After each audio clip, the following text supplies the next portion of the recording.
Muslimat, majelis liputan yang dirahmati Allah Subhanahu wa taala.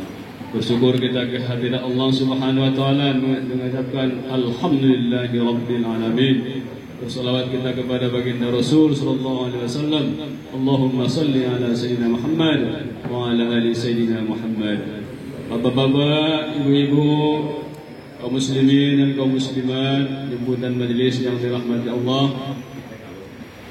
Berbicara sedikit tentang haji, yang mana pada kesempatan ini Bapak Haji Ridwan beserta istri telah kembali dari Tanah Suci untuk dalam rangka menunaikan ibadah haji.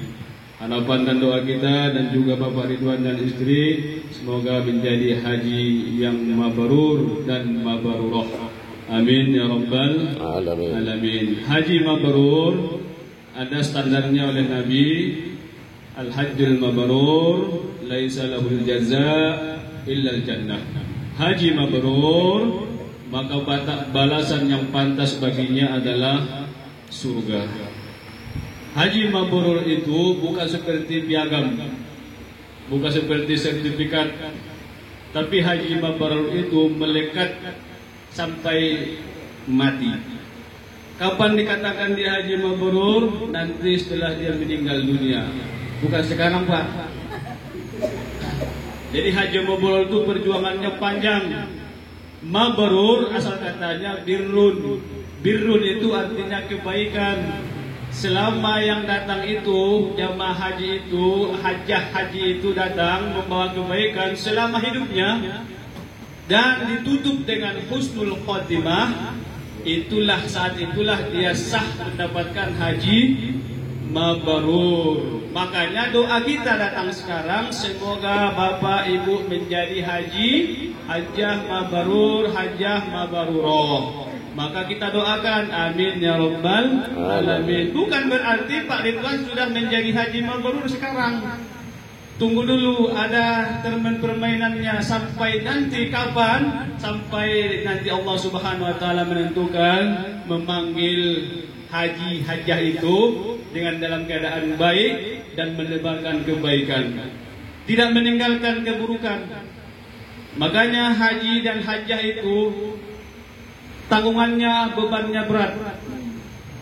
Kalau biasa jalan kaki belum haji nih, celana pendek misalnya kan biasa kata orang. Tapi kalau sudah haji celana pendek, bawa Honda ke pasar, apa kata orang? Itu haji apa itu katanya?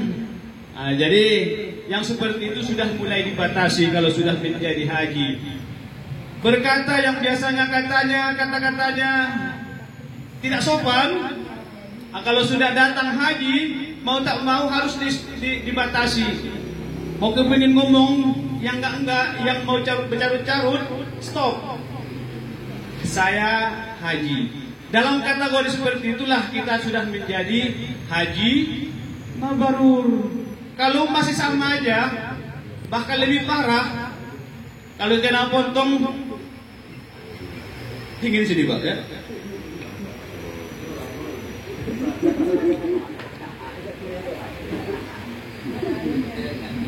Iya, jadi haji mabrur balasannya adalah surga. Jadi kalau sudah bisa membatasi kehidupan, membatasi kata-kata, membatasi perbuatan-perbuatan yang tidak patut, inilah yang menjadi contoh suri tauladan bagi kita. Jadi manasik itu tidak hanya dilakukan di sana, berlaku juga di sini. Manasik, tawafnya, sa'inya, melontarnya berlaku sampai sekarang. Dan juga yang tidak haji juga berlaku. Melontar jumroh. Melontar jumroh itu notabene-nya itu dan dulu Nabi Ibrahim melempar iblis. Nabi Ibrahim melempar iblis. Iblis itu mempengaruhi Nabi Ibrahim dan Nabi Ismail dan ibunya Hajar supaya Ismail jangan dikorbankan. Kata Nabi Ibrahim, kau setan, ini perintah Allah, dilempar oleh Nabi Ibrahim, lari setannya terbirit-birit. Maka diingatkan kembali dengan melontar jumroh sekarang.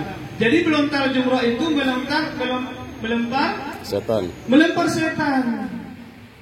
Nanti di sana kita melempar setan. Setannya kita lempar. Jangan sampai di Indonesia baikan lagi dengan setannya. Rujuk. Kalau bahasa perkawinannya rujuk.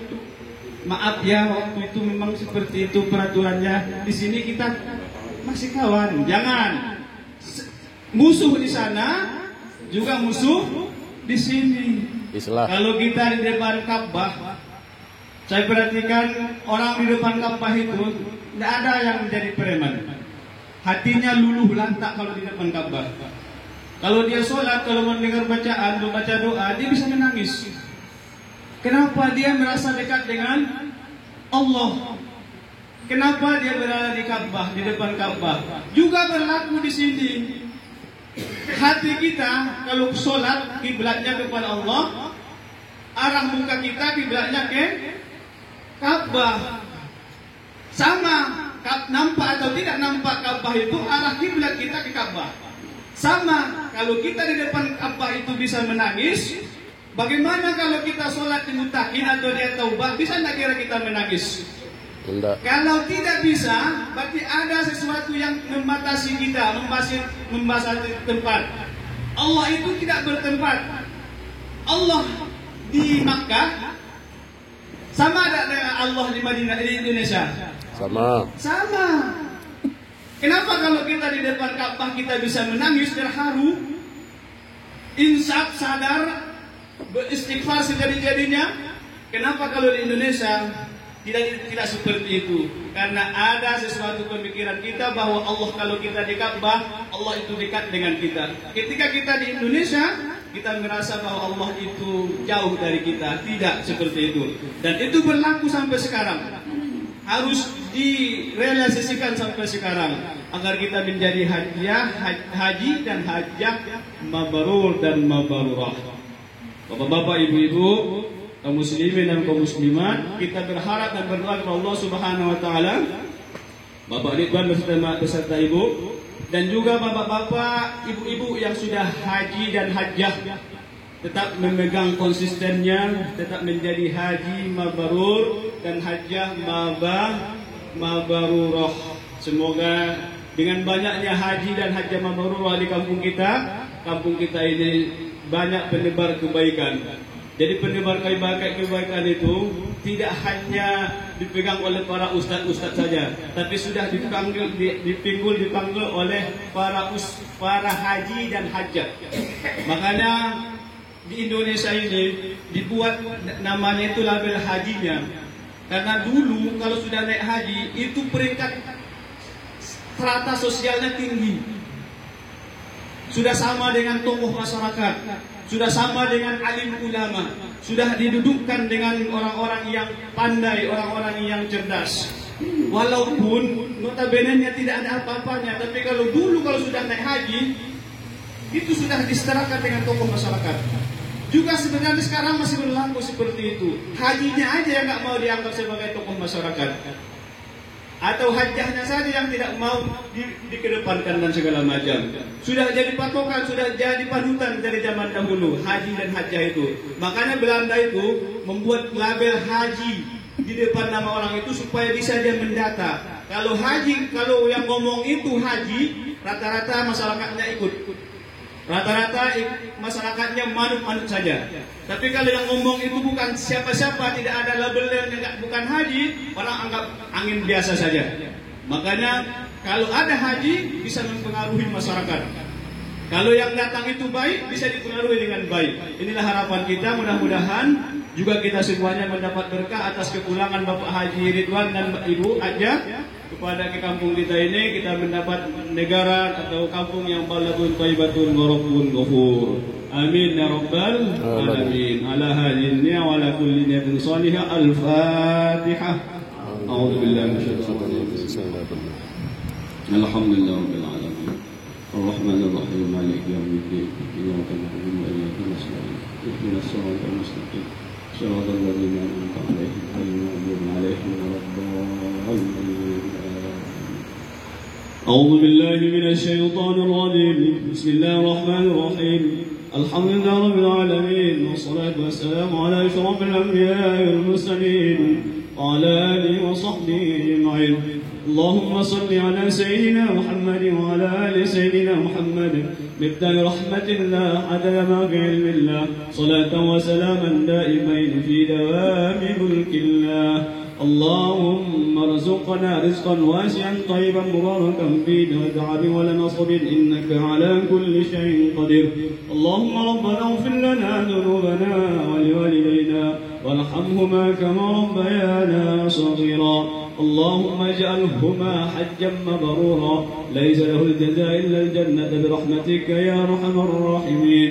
اللهم إنا نسألك سلامة في الدين وعافية في الجسد وزيادة في العلم وبركة في الرزق وتوبة قبل الموت ورحمة عند الموت ومغفرة بعد الموت برحمتك يا أرحم الراحمين.